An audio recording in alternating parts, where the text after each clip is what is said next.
Bonsoir à tous. Je fais juste cette petite vidéo pour étayer l'argument de M. Isaac Pierre Bangouré qui dit que le FPI a des problèmes, il y a des problèmes dans le FPI, il y a la division parce que le président Pascal Affi N'Guessan aurait dit certaines choses de Dame Nadi Bamba devant tout le monde.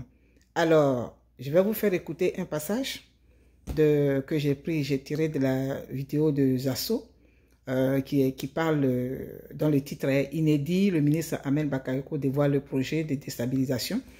Et dans cette longue vidéo de 2h et quelques, 2h53 minutes à 1h20 et quelques poussières, vous allez entendre de façon claire, vous allez voir de façon claire, vous allez entendre le nom de la personne qui en fait manipule, qui en fait, comment on appelle, manipule le FPI, qui divise en fait le FPI. Alors, écoutez, je ne suis pas très calé dedans, mais je vais essayer ce jeu d'enregistrement. Nous avons fait des vérifications sur le champ. Nous n'avons pas pu faire le lien, mais depuis, les enquêtes ont évolué et l'arrestation de Nida, nous avons mis de nouveaux éléments. Donc, ce que je veux dire, nous voulons être très sérieux dans ce que nous faisons. Aucun abus, mais nous avons le devoir et la responsabilité de protéger les Ivoiriens, de leur assurer une quiétude. Là, par exemple, vous voyez, j'ai un rapport de mail entre Stéphane Kipré, de son portable à SIAC et CK Yapo en scène. Je lis juste un paragraphe qui est important. Il écrit « Je viens de quitter. En fait, la dame, c'est Nadi Bamba. C'est elle de Kassoum qui doit me donner $1 million. Elle aurait voulu que toi et l'autre c'est Cathy, que toi et l'autre soyez d'accord d'abord avant qu'elle ne puisse te caisser. Je lui ai donc fait essayer dont vous avez parlé. » Voilà. Donc, je vais arrêter l'autre passage par là. Je vais arrêter. Vous avez bien entendu, dans le rapport de ce mail, il est dit que Dame Nadi Bamba devrait remettre $1 million. $1 million, ce qui fait exactement 500 millions de francs CFA. Dites-moi, d'où elle tient tout cet argent-là? Et avec son beau-frère Kassoum Koulibaly, qui a remplacé le frère qui était le directeur de la Petrosi. Vous voyez? Alors quand des gens comme ça, comme Pierre Bangouré qui dit que oui, c'est parce que le président Affi a parlé de Nadi, c'est pour cela. Mais cette femme-là, vous voyez, vous vous rendez compte? D'où elle tient $1 million. C'est à cause de cet argent qu'elle manipule le FPI. C'est à cause de cet argent que les gens, les cadres de FPI, qui étaient des gens intègres, sont devenus comme des enfants parce que leurs comptes ont été gelés, parce qu'ils n'ont plus rien. Alors, elle les manipule à souhait parce que c'est elle qui tient la clé. D'où provient tout cet argent? C'est l'argent que Laurent Gbagbo lui a remis. C'est l'argent qu'elle a suite au puits de pétrole. Et c'est pour cela, c'est-à-dire tout a été tellement planifié. Elle a tout planifié. Depuis son beau-père, comment on appelle, Youssouf Bakayoko, qui a remplacé l'autre frère qui était à la CEI, hein, et jusqu'à la Petrosi, elle a bien visé des points stratégiques pour mener ses actions. Donc, aujourd'hui, vous voyez, j'ai pris juste cet extrait-là. Ce n'est pas pour rappeler ce qui est dedans, ce n'est pas ça qui nous intéresse. Le ministre Dida Kwasi a été amnistié, il est aujourd'hui en Côte d'Ivoire, ça se passe bien, il n'y a pas de problème.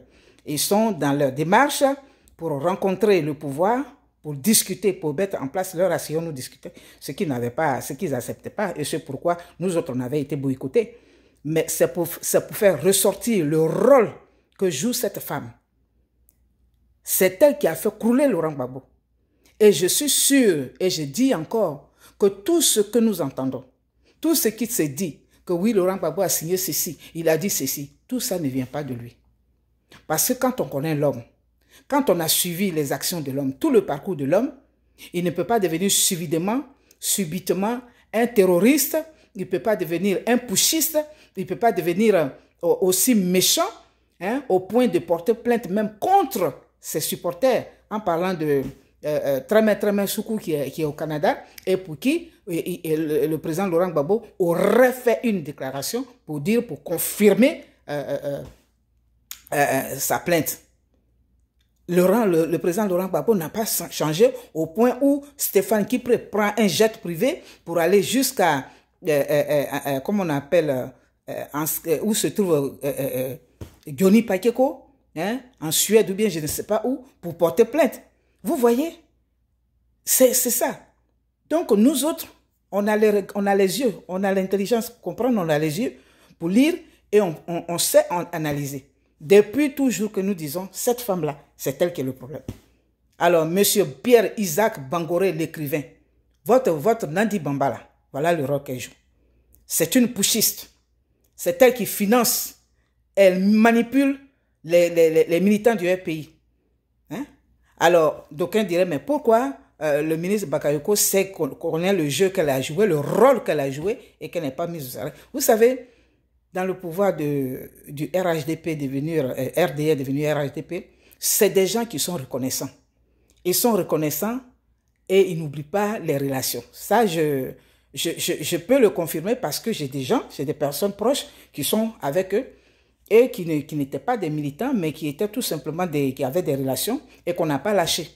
Vous voyez, ce n'est pas comme au FPI où certains disent, moi je n'étais pas militant du FPI, mais on entend les cadres du FPI, les militants du FPI se plaindre de ce qu'ils ont été abandonnés, de ce qu'on ne les a pas notés, on ne les a pas nommés, on les a oubliés. Il y a même un des cadres qui est venu se plaindre ici aux États-Unis publiquement pour dire que oui, lui c'est son tour, on ne l'a pas nommé, je ne dirai pas son nom. Vous voyez?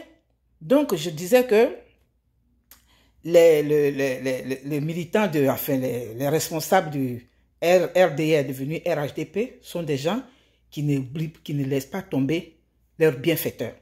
Parce que Nandi Bamba était en relation avec le ministre Ahmed Bakayoko. Et je me souviens, dans une interview de Nandi Bamba face à un journal, elle a dit, lorsqu'on lui a demandé, mais comment se fait qu'elle n'a pas été arrêtée, étant, comme elle s'est dit, deuxième épouse ou bien je ne sais quoi, la reine de Laurent Gbagbo, elle a dit que elle a appelé Ahmed Bakayoko pour demander si elle devrait se rendre. Et Ahmed Bakayoko lui a dit non. Donc, c'est des gens qui sont fidèles à leurs relations, à leurs engagements. Il a dit qu'il n'allait pas l'arrêter. Je ne sais pas maintenant qu'il va l'arrêter, mais elle a été bel et bien citée. C'est elle qui tient la bourse et c'est elle qui manipule le RPI en finançant à gauche, en donnant ici, en donnant à droite. Vous avez les preuves. Voilà. C'est ce que je voulais dire, tout simplement. Donc, arrêtez. Ce que nous gagnerions aujourd'hui, c'est de tout faire pour que le président Gbagbo et son petit, comment on appelle, Afin Guessan, se rencontrent et que le ministre Afin Guessan, comme il dit, je ne refuse pas, mais je ne veux pas donner à ceux qui sont là. Et quand on voit et qu'on lit et qu'on découvre tout ça, il a tout à fait raison. Il a tout à fait raison parce que ce sont les alentours. Hein? C'est l'entourage de Laurent Gbagbo qui joue ce jeu-là. Sinon, ça ne vient pas du président Laurent Gbagbo. Ça, je suis à 90%, 99% sûr que ça ne vient pas de lui. Et les preuves sont là. Donc, monsieur Isaac Bangoré, votre Nandi Bambala, elle n'est qu'une putschiste, elle n'est qu'une manipulatrice, elle n'est qu'une usurpatrice du titre. Alors, épargnez-nous, on en a assez. Elle nous a fait souffrir. Aujourd'hui, si Laurent Gbagbo est en prison, deuxième prison, c'est à cause d'elle. Et s'il ne parle pas, et je prie Dieu même qu'il ne parle pas, parce qu'on ne sait pas dans quel feu il se trouve. On ne sait pas ce qu'elle peut lui faire, ce dont elle est capable. Donc, s'il ne parle pas, c'est parce qu'il y a beaucoup de choses qui ne lui conviennent pas. Donc, dans ce cas, il dit, moi, Gbagbo, je ne parle pas. Tant que je suis ici en prison, deuxième prison, je ne dirai rien. Donc, ne dis rien. Vous dites, ne dis rien. Voilà. Le jour où l'occasion te sera donnée pour t'exprimer sur tout ce dont on t'accuse. Tu as été accusé de crimes contre l'humanité, mais Dieu t'a blanchi. Tu es acquitté, libre. Et aujourd'hui, on veut encore te coller autre chose. Parce qu'il y a certaines personnes, ce n'est pas seulement le président Ouattara qui ne veut pas voir Laurent Gbagbo à Côte d'Ivoire. Nadi Bamba même qui est là-bas, là, est-ce qu'elle veut que Laurent Gbagbo rentre à Côte d'Ivoire? Parce que si Laurent Gbagbo rentre à Côte d'Ivoire, son rôle est terminé. Elle sait très bien que si Laurent Gbagbo prend ses bagages demain matin pour partir, là, ce ne sera plus, c'est fini. Son rôle est fini, son rôle s'arrête là. Donc, regardons, ayons les yeux pour regarder et cherchons plutôt à arranger que de déranger. Et nous autres qui disons que nous sommes jetés, nous sommes impliqués dans ce combat-là parce que nous sommes des défenseurs de l'injustice, nous nous battons contre l'injustice et cette injustice-là, nous ne pouvons pas la voir se faire sur quelqu'un qui est innocent. Regardez, de toutes les personnes, de tous ceux qu'on cite par-ci, par-là, il n'y a pas le nom d'Affi N'Guessan. Il n'y a pas le nom d'Affi N'Guessan. Alors, pourquoi vous le haïssez tant? Et c'est ça qui va faire que vous allez crouler tous. Voilà. Voilà ce que je voulais dire. Maintenant, je vais enchaîner. Je vais profiter pour envoyer un message à mon jeune frère. Blé Goudé. Blé Goudé, tu n'es pas un terroriste. Tu es un homme de paix. On l'a vu en Côte d'Ivoire. On a vu comment tu t'es battu pour aller jusqu'à risquer même ta vie, aller dans le camp des rebelles et même recevoir Ouattara chez toi à Bogoblé. Mais fais très attention à ce Soro qui est venu vers toi. Si Soro n'a pas épargné Laurent Gbagbo, tu entends bien, si Soro n'a pas épargné Laurent Gbagbo, qu'il a amnistié après le 19 septembre 2002, après les crimes qu'il a commis sur les gendarmes, après les massacres qu'il a commis, si Laurent Gbagbo l'a amnistié et partant amnistié tous les rebelles à cause de la paix et qu'il ne l'a pas épargné, sois sûr que toi, il va te broyer comme la pâte à modeler. Il va te broyer comme le koshkwe. Tu connais Yoroko? Tu connais ça? Il va t'écraser comme ça. Donc fais très attention. Fais très attention.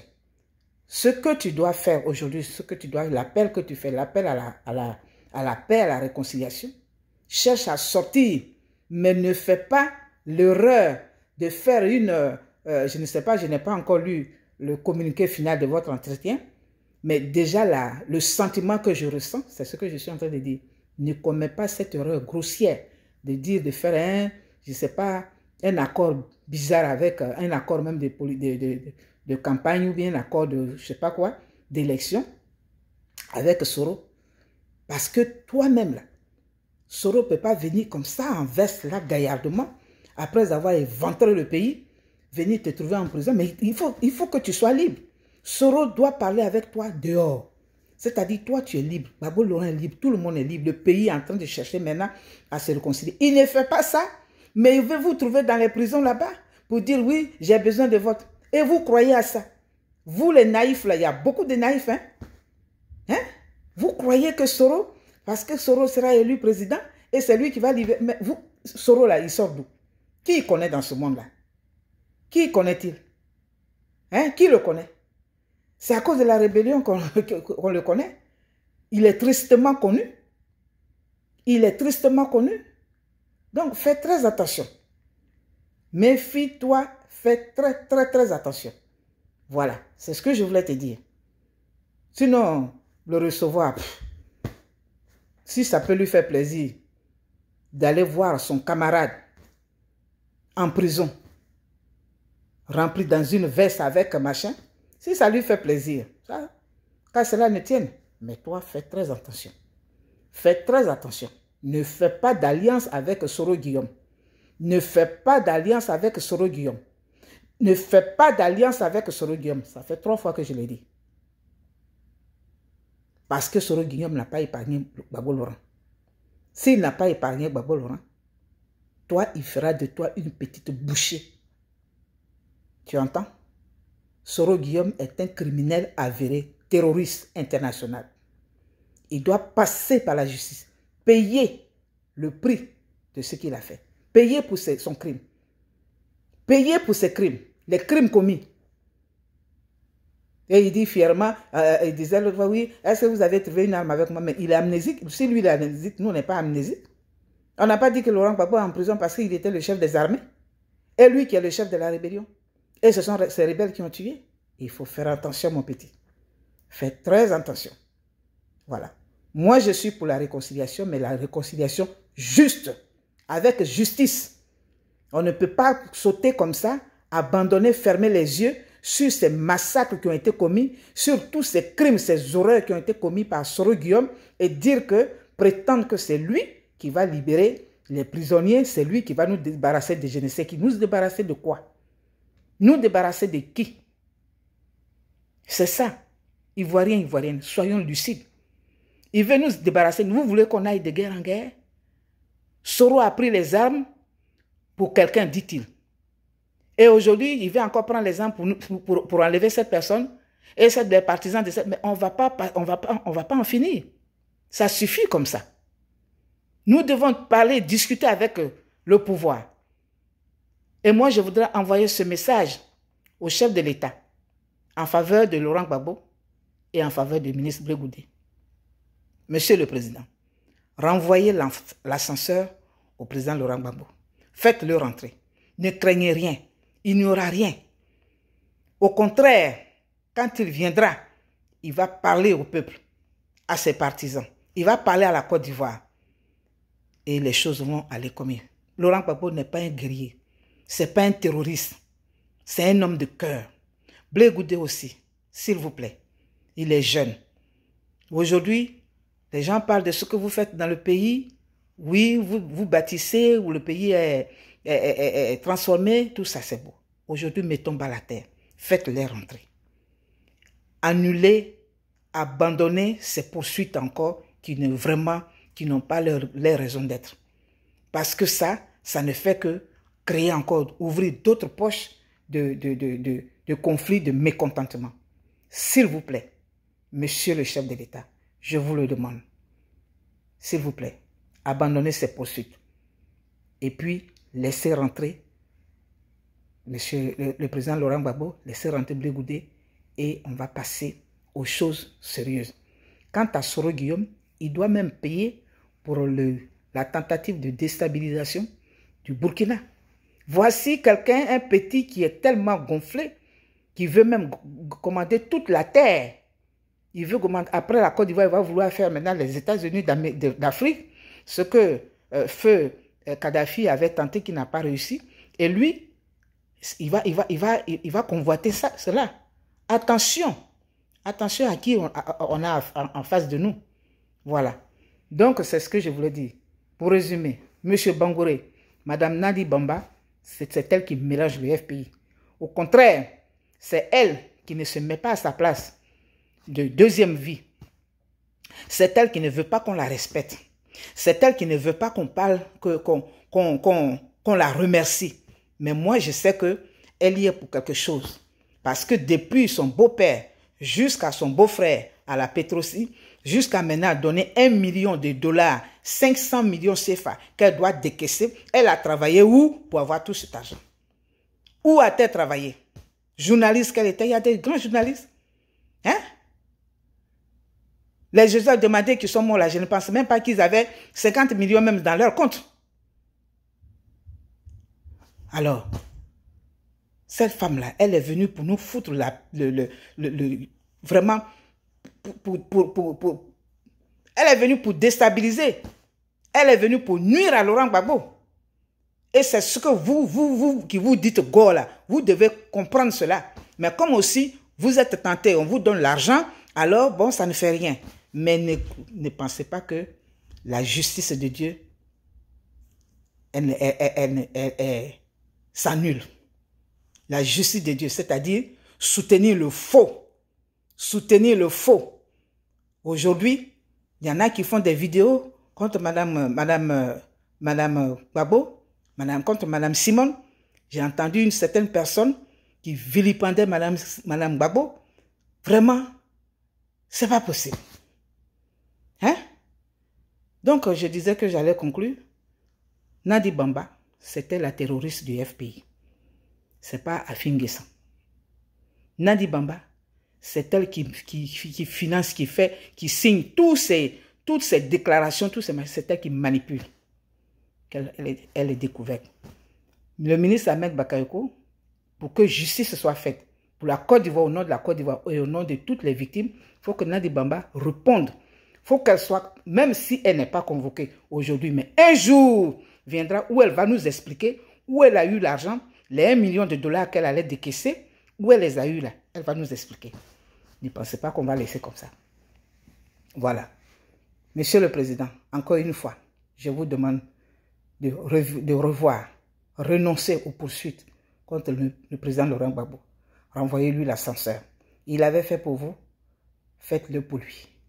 Et ce ne sera que justice. Quant à votre fils Blé Goudé, libérez-les. Voilà. Moi, je suis pour une seule personne qui doit répondre.